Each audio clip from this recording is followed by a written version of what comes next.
All right, I have the Gorilla Ninja Pat Casey back on the show now, who fights next on June 17th for Combat FC1. Pat, how you doing?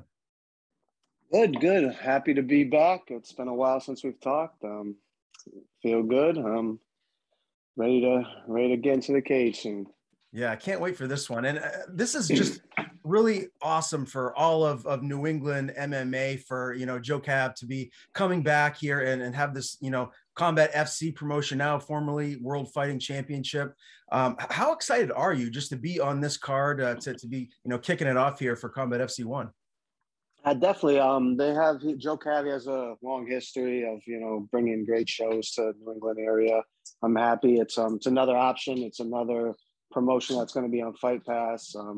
They'll give guys more opportunities. I'm happy to be on the first card, and hopefully, I can build a good relationship with them and continue to fight for them down the road. Now, how close is this venue, the Shriners Auditorium, to where you live? I know you guys, the Caseys, you guys bring a lot of fans to the arena. I saw it most recently at Ammo. Are you going to have a lot of people there to support you for this one? Definitely. I mean, me, my cousin, we always bring a large group of people. This place, it's about an hour and a half away from where we're from, so it'll be a little bit of a drive, but I'm sure they'll travel. They still come. It might not be like the Big E because I was right down the street, but we'll have a good crowd there, definitely. Yeah. What was your takeaway from that evening in itself? I mean, my goodness, that place was just rowdy and excited, and I mean, so many great fights that night. And your cousin Brett looked fantastic. Just tell me the takeaway from your guys' point of view on his performance and just that evening in general. It was an exciting night. It was long in the making, and I mean, Brett's been training for a while. He's had a couple fights that were supposed to happen in the past that never did. So it was a long build up to it. It was chaotic environment a little bit. There were some fights that broke out. I mean, it was kind of typical. I wasn't surprised because a lot of craziness surrounds Brett sometimes, so that wasn't too surprising. But it was a fun night. He performed well. He really trained hard and put in the time. So I was proud of him. I'm looking forward to seeing him do it again, hopefully soon, sometime in the summer. What is his ceiling? I know he's just made his debut, but he really looks to be a handful, man. Like I imagine he's just going to be racking together some wins, climbing the ranks, maybe going pro at some point soon. Like, how good do you think he can be? He's definitely good. He's been around for a while. I mean, he's been training pretty much as long as I've been training. When I started training, he's been, with me the whole time. So he has more experience probably than you would expect a normal. He has more, training experience certainly than a normal 1-0 amateur would have. So, he also is very he's a marketable guy. So if he can continue to get better and continue to rack up wins, he'll be someone that everyone's going to want to have on the card because he's an exciting guy. He talks a lot of shit. People like him. People love him. He's got that part down pat. But he's definitely talented. He's been working with a lot of pro guys for a long time. So, he's ahead of the game that you would think most, 1-0 amateurs would be. So, the sky's the limit for him. He's gonna keep at it. He's been, like I said, he's been seeing the process he's been with me since the beginning. So he's seen all the things that I've done and been through and ups and downs. And that's the true mark, when you have some adversity and there's a lot of ups and downs in winning. Right now he won, he's doing great. How he responds to, maybe some negative stuff will probably determine, his longevity. But he definitely has talent, and I'm excited and proud to see what he's going to do. Yeah, no doubt. I can't wait to see him back in action whenever that may be. Let's talk about your career. And most recently in April, that was your last fight. That fight didn't go your way. It was a round one loss for CES at CES 67. What's the takeaway from that one? Is there anything that maybe you learned from that loss? I always learn from every win or loss. There's always things to learn. There was things in my preparation that I kind of got away from. I feel like for the last couple years, camps have been during the pandemic. Camps are weird, so I got kind of away from doing certain things and working with certain people. So I kind of went back to things I've done most of my career. I started working with some old people I've worked with on top of the people I'm working with now. So there's things I fixed, but I don't want to, dwell on that too much. It didn't go well. I wanted to get right back in the cage as fast as I can. I was honestly trying to get like fights like 2 weeks after that fight. I've been trying to get fights instantly after that. So, it is what it is. I'm back. I'm looking to get a win and continue to move forward in my career. Are you happy with where you're at right now? I mean, you're 8-5 as a pro. I feel like early on in your career, man, a lot of people felt like, including myself, you were kind of on the fast track to maybe getting into Bellator or even the UFC one day. Are you happy with where you're at right now, or do you feel like you can still get there?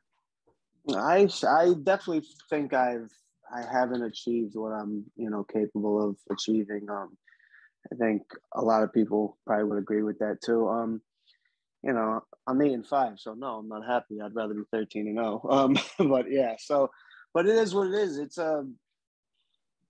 an up and down game, and sometimes that's a true test to your longevity if you're going to stay around. Some people, I mean, I was on a losing streak during the pandemic. Some people would have packed it in and said, "Yeah, this isn't for me," but I know what I'm capable of, and I'm just got right back in there. I just keep going at it, and I feel good. I mean, I'm 30, 31 years old. I feel fresh still. I haven't been fighting for too long.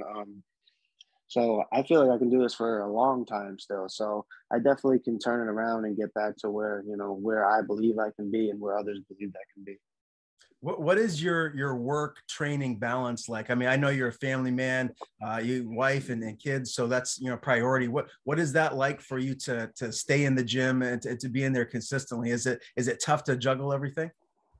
Yeah, it's the more I had going on in life definitely made it harder to focus just on fighting. I work in a high school. I work with students with autism, special needs students.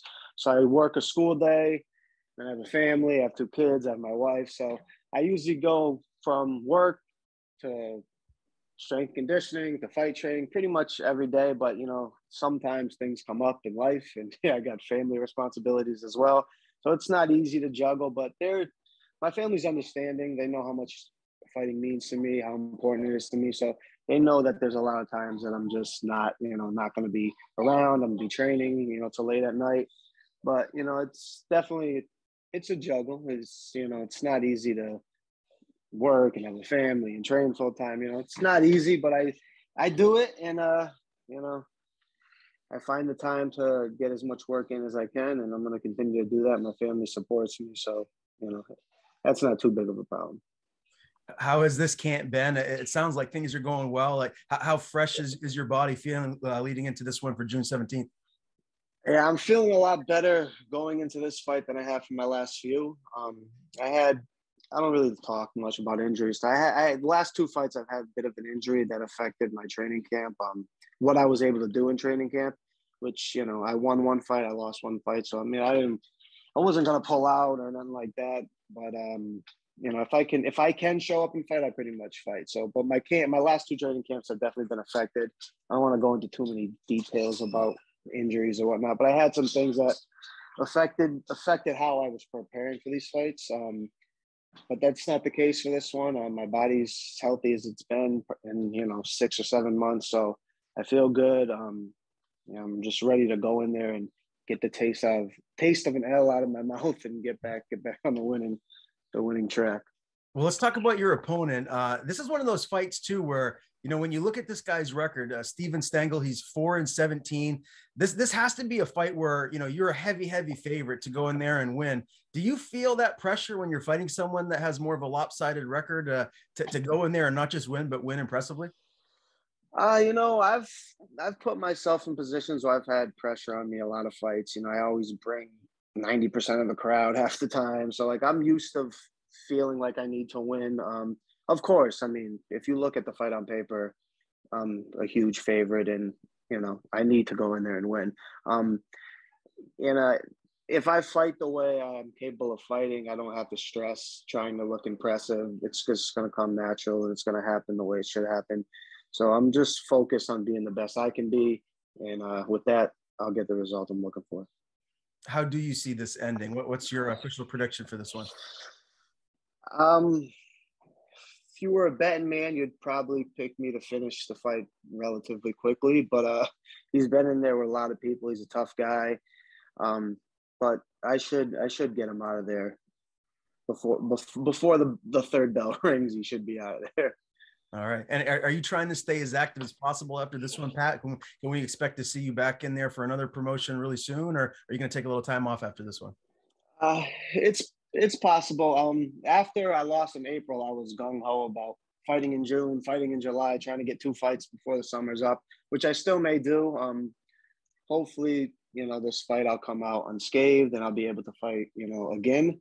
There are some summer activities that my family does and vacations. So I'll see after this fight. I'll obviously see how my body is and all that. And then if I can get a fight in, one more fight in the summer, that's definitely a possibility. So I'll wait and see see how this one goes, see what's going on in terms of family stuff. But there's a possibility I'll fight again this summer. Okay, very good. Well, it's always great to watch you compete. Again, Pat Casey steps back in there for Combat FC1 on June the 17th when he meets Stephen Stengel. Great talking to you again, man. Before I do let you go, I want to give you the floor. Tell people where they can follow you on social media. And if you have anyone to thank, any sponsors, the floor is yours. All right. Well, Pat Casey, Facebook, Instagram, Pat Casey 1035. Just want to send some love to my team, Grit and Gratitude Wrestling Academy, also our Velos Martial Arts Academy, everyone back home, the jungle, Springfield. I love y'all. Come out, contact me for tickets. We'll have a good night, get back on the winning track, and keep it rolling.